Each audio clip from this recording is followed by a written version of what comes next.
dari kelas 4C jurusan Komunikasi Penyiaran Islam. Di sini aku akan membuat video untuk memenuhi tugas UAS dari mata kuliah Administrasi Dakwah. Administrasi dakwah memainkan peran penting dalam meningkatkan efisiensi pengelolaan dakwah.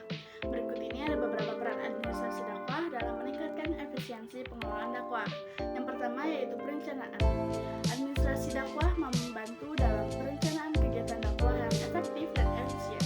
Dalam hal ini, administrasi dakwah akan mengidentifikasi tujuan dakwah, menentukan target audiens, merencanakan strategi komunikasi yang tepat, serta menetapkan langkah-langkah yang diperlukan untuk mencapai tujuan tersebut. Dengan perencanaan yang baik, pengelolaan dakwah dapat dilakukan secara lebih terarah dan efisien. Yang kedua, ada perorganisasian.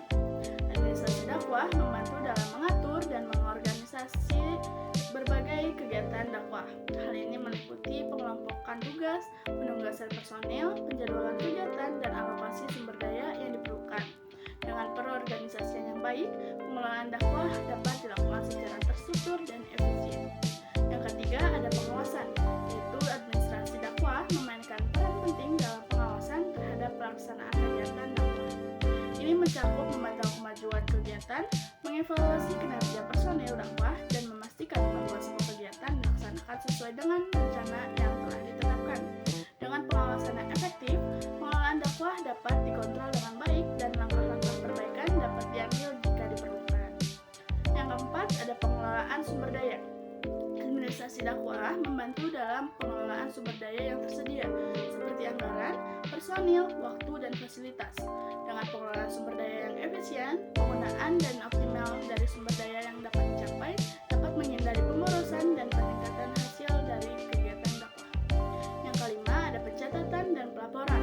Administrasi dakwah memastikan adanya pencatatan yang baik tentang kegiatan dakwah, seperti rencana, pelaksanaan, dan hasilnya. Hal ini memungkinkan pengelolaan dakwah untuk melacak dan mengevaluasi kemajuan serta efektivitas kegiatan. Pelaporan yang teratur dan tepat waktu juga memungkinkan manajemen dakwah untuk memperoleh informasi penting yang diperlukan untuk mengambil keputusan yang lebih baik. Dengan melibatkan administrasi dakwah yang baik, organisasi dakwah dapat meningkatkan efisiensi pengelolaan dakwah secara keseluruhan. Administrasi dakwah membantu dalam perencanaan, mengorganisir, mengawasi, mengelola sumber daya, serta mencatat dan melaporkan kegiatan dakwah, sehingga memungkinkan pengelolaan yang lebih terstruktur, terarah, dan efisien. Dalam menghadapi perkembangan zaman, format administrasi dakwah dapat disesuaikan dengan kebutuhan dan tantangan yang muncul. Berikut adalah beberapa format administrasi dakwah yang dapat digunakan. Yang pertama ada pencatatan data, di mana di dalamnya itu membuat sistem pencatatan data yang baik dan terstruktur, termasuk data jamaah, kegiatan dakwah, dan hasil evaluasi. Kemudian menggunakan teknologi informasi dan komunikasi untuk menyimpan dan mengelola data dengan lebih efisien serta basis data atau aplikasi tertentu. Yang kedua ada penjadwalan kegiatan, yaitu menyusun jadwal kegiatan dakwah yang terencana dengan baik, termasuk pengajian, ceramah, kajian, atau kegiatan sosial. Kemudian menggunakan kalender online atau aplikasi jadwal untuk memudahkan pengelolaan dan pembaruan jadwal. Yang ketiga ada manajemen keuangan, yaitu menetapkan sistem pengelolaan keuangan yang transparan dan akuntabel, termasuk pembukuan, pengeluaran, dan pemasukan. Kemudian memiliki prosedur pengajuan dan pertanggungjawaban dana yang jelas. Kemudian menggunakan teknologi keuangan seperti aplikasi keuangan atau perbankan digital untuk mempermudah proses administrasi keuangan.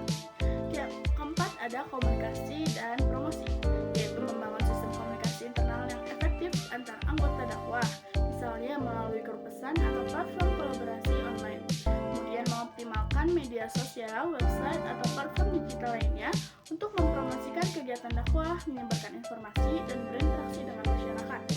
Kelima, ada evaluasi dan perbaikan, yaitu melakukan evaluasi terhadap kegiatan dakwah secara berkala, baik melalui pengumpulan data maupun umpan balik dari peserta atau jemaah, yaitu menggunakan data evaluasi untuk melakukan perbaikan dan meningkatkan kualitas kegiatan dakwah di masa mendatang.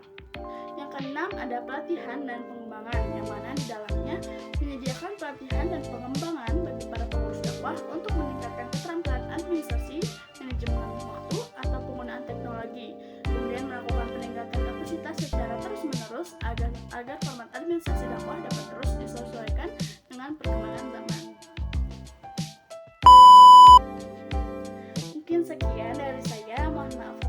kesalahan